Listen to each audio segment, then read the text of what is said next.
नमस्कार दोस्तों, UP police भर्ती से रिलेटेड कुछ इंपॉर्टेंट अपडेट और इन्फॉर्मेशन को जानेंगे और आपके लिए कुछ सजेशन भी है। तो वीडियो काफी इन्फॉर्मेटिव, लाइक शेयर जरूर करिएगा और चैनल पर नए हैं तो सब्सक्राइब भी कर लीजिएगा और सभी प्रकार की अपडेट के लिए टेलीग्राम ज्वाइन करना बिल्कुल ना भूलें, क्योंकि यहाँ पर सभी प्रकार की अपडेट आपको मिलती रहती है।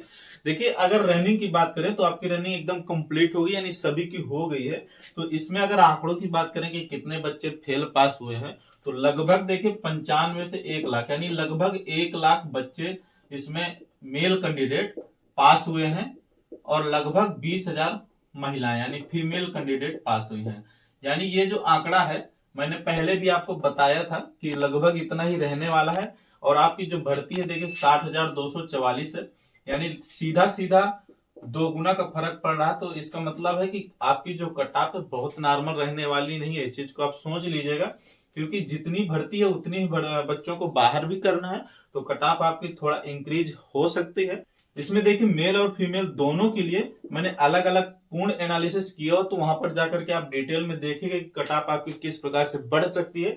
इसमें इंपॉर्टेंट डाटा है एक नॉर्मलाइजेशन देखिए किसी को क्लियर पता नहीं है कि कितना किसको मिला हुआ है, परंतु कुछ आंकड़े हैं जिसके आधार पर कुछ चीजें बताई जा सकती है और अनुमान लगाया जा सकता है, परंतु क्लियर किसी को पता नहीं, क्योंकि इसमें जो फार्मूला गुणांक लगाया जाता है उसके लिए जो आंकड़े हैं वो टोटल आंकड़े भर्ती बोर्ड के पास हैं, आप लोगों के पास ना, हमारे पास बिल्कुल भी नहीं है। इसलिए इस पर ज्यादा चर्चा ना करते हुए आपकी अगर फाइनल कट ऑफ की बात करें तो मैं कैटेगरी वाइज उसमें बताया हुआ, परंतु लगभग देखिए फीमेल की जो कट ऑफ है लगभग 5 से 7 नंबर इंक्रीज हो सकती है, और वहीं अगर मेल की बात करें तो लगभग 10 से 12 नंबर तक भी इंक्रीज हो सकती है। इस चीज को आप ध्यान रखिएगा, डिटेल में कैटेगरी वाइज इसमें आप देख लीजिएगा। रिजल्ट की देखिए बात करें आपके, तो रिजल्ट देखिए आपका लगभग 20 मार्च के आसपास देखने को मिल सकता है, क्योंकि काम बहुत तेजी से चल रहा है। और यदि 20 मार्च तक आपका रिजल्ट देखिए आ जाता है तो इसके तुरंत बाद ही आपके मेडिकल की प्रक्रिया शुरू हो जाएगी। मेडिकल में देखिए खास पॉइंट मैं आपको बता दूं कि जितने भी आपके डीवीपीएसटी में डॉक्यूमेंट्स जमा हुए थे, हो सकता है उसकी फोटो कॉपी पुनः जमा कराएं,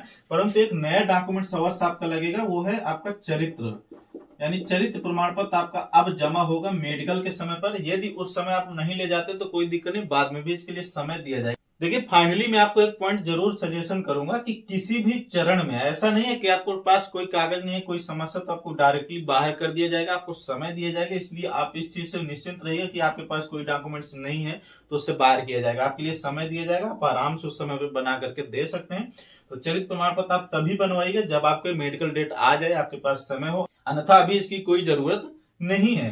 तो इस हिसाब से देखिए जैसे आपका मेडिकल शुरू होगा, लगभग लास्ट मार्च से आपके मेडिकल शुरू हो सकते हैं, या फिर अप्रैल में शुरू होंगे अगर, तो अप्रैल में ही खत्म भी हो सकते हैं। इस प्रकार से आप ट्रेनिंग पर मई में जा सकते हैं, यानी मई में आपकी जेटीसी हो सकती है।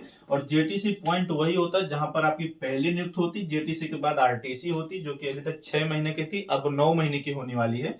तो आपकी आरटीसी हो सकता है स्थायी भी सेंटर कभी किसी किसी का हो जाता है, और बाकी अन्यथा आपको एक सेंटर अलॉट होता है पीएससी में या फिर सिविल की पुलिस लाइन में, जहां भी होगा आपकी आरटीसी होगी। यानी अब 9 मंथ की आपकी आरटीसी होने वाली, इसको लेकर के डिटेल में वीडियो ट्रेनिंग पर क्या क्या होता है पड़ा हो, उसको आप देख लीजिएगा किस प्रकार से आपकी ट्रेनिंग होती है, क्या शेड्यूल होता है। ये 9 महीना मान के चलिए कि अब 9 मंथ नहीं बल्कि ये 1 साल पूरा हो सकता है आपकी ट्रेनिंग, क्योंकि इस 9 महीने में आपकी हो सकता है बहुत सारी लाइन ऑर्डर की ड्यूटियां होती जो आपको करना पड़ जाता है। जितना अधिक आपकी ड्यूटी लगेगी उतना ही आपका जो ट्रेनिंग पीरियड बढ़ता जाएगा, तो ये लगभग 1 वर्ष इसमें खींच सकता है आपकी ट्रेनिंग पर।